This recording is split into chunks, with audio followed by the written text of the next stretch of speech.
At the beginning of this series of lectures, I asked the question, what do we need in order to understand history? In this lecture, I want to talk about R.G. Kallingwood, a British historian and philosopher of the first half of the 20th century. We will see that his answer to the question is, in a sense, a variation on Hegel's, as well as a variation on the ideas of the hermeneuticist Dilthey, who we will meet in a later lecture. But, to begin with, Kallingwood makes an assertion that might make the entire question about understanding history seem useless.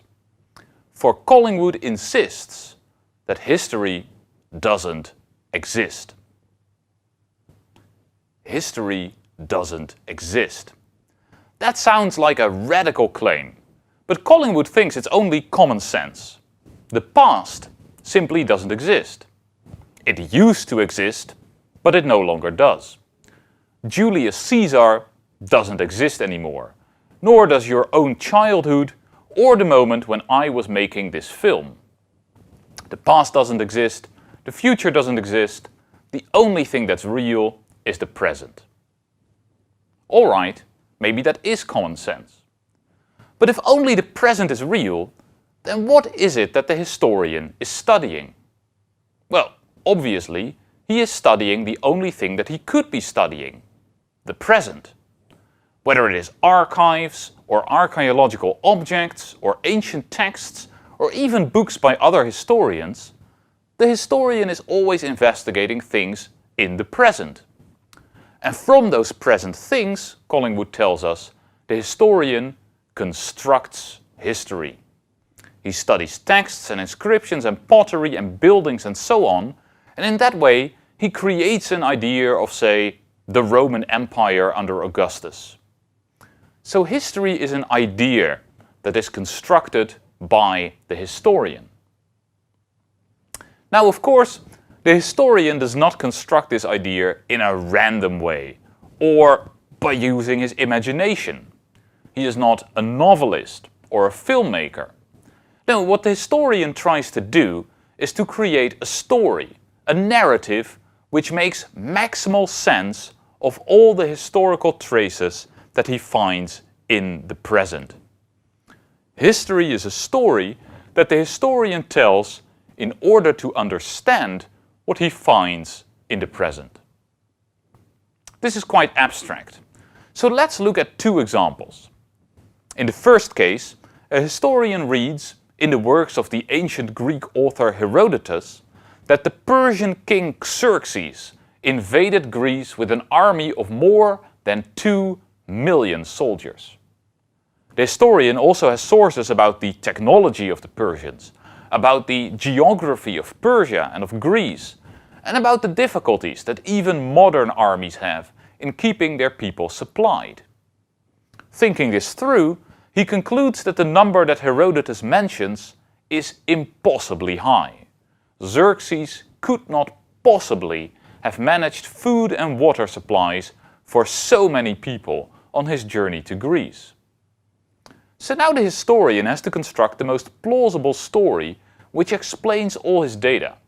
A story that will involve an educated guess about the real size of the Persian army, and also an explanation of why Herodotus came up with his apparently wrong number. That's the way a historian works. He can't investigate the Persian army, since it doesn't exist anymore. But he can investigate the sources that are presently available to him and try to explain how those sources came to be the way they are. In our second example, we imagine that someone comes up to the historian and asks, well, historian, what was the favorite color of the first Roman soldier to set foot on British shores? Of course, the historian doesn't know that. But according to Kallingwood, it's not even a real historical question, because there is no trace in the present of whatever this guy's taste in colors might have been. Since history is a narrative that the historian comes up with to explain the present, something that has left no trace in the present at all, is simply not part of history. Historians don't talk about it, they don't want to talk about it, and they shouldn't talk about it. It's simply not a subject for historical research. So, again, history is a narrative that the historian reconstructs from the traces that he finds in the present in order to understand those traces. But what does that narrative look like? Here Kaalingwood agrees with Hegel's idea that the historian has to show us that the logic that underlies history.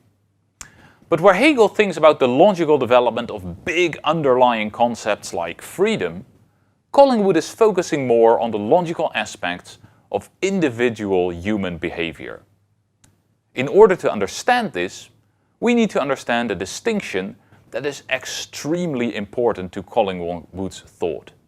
The distinction between events and actions. An event. An event, like the eruption of a volcano, is something that we can explain by giving its causes. An action, on the other hand, like my walking up to someone and hitting them, is something that we explain by giving its reasons. So, in the case of the eruption, one cause will be a high pressure in the hot layers of the earth, and another cause will be the weakness in the earth's crust underneath the volcano, which allowed the magma to come up. In the case of me hitting someone, the reason might be that this person had been spreading slanders about my love life. Okay, but what is the difference between a cause and a reason? Well, one difference is that a cause is either there or not there, but it can't be a good or a bad cause, while reasons can always be good or bad reasons. It makes perfect sense to wonder whether I should or should not have hit this person, given that he had slandered me. Maybe it was a good reason, maybe it was a bad reason. But it makes no sense to wonder whether the volcano should have erupted, given the pressure and the weakness of the crust. Volcanoes just erupt in those circumstances. A second difference between events and actions, which is closely related to the first, is that causes, which we use to explain events, figure in causal laws. Whenever the pressure is this high and the crust is this weak, there is going to be an eruption. That's the kind of law that Hempel likes. But reasons don't figure in such laws. There is always a decision involved. I thought that this guy had slandered me, but it was still up to me to either hit him or not hit him. There is no law that predicts what will happen every time.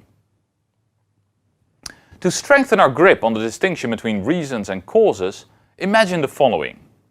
If this guy whom I have just hit demands why I hit him, I could say, well, some electrical signals traveled from my brain to my arm muscle, which then contracted, and this caused my fist to move towards your head.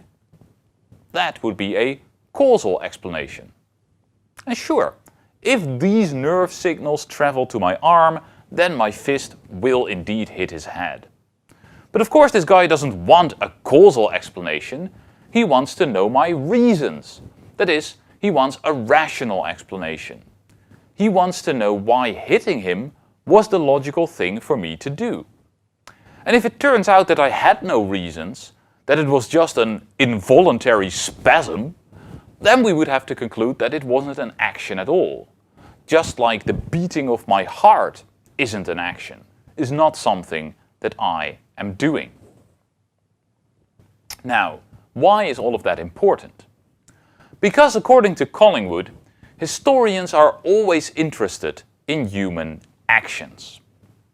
Physicists, geologists, astronomers, biologists, and so on, that is, natural scientists in general, are trying to explain events. But historians are always trying to understand human actions. Why did Herodotus write down this number? Why did Napoleon invade Russia? And this means that a historian is never looking for causes and laws, but is always looking for reasons. A historian wants to construct a narrative that shows that it was logical for Herodotus or for Napoleon to do what they actually did. Given their beliefs, their desires, their background, the kind of person they were, of course they would act in this way. A historian only understands history if he can get to that of course.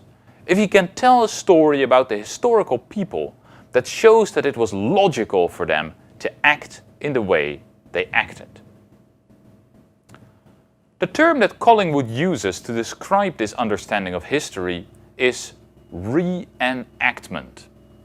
This means to place yourself in the shoes of the historical person in such a way that you can recreate their thought processes in your own mind, and can thus grasp how they came to the conclusions that they did. If you can do that, then you understand why they acted as they did, and only then do you understand history.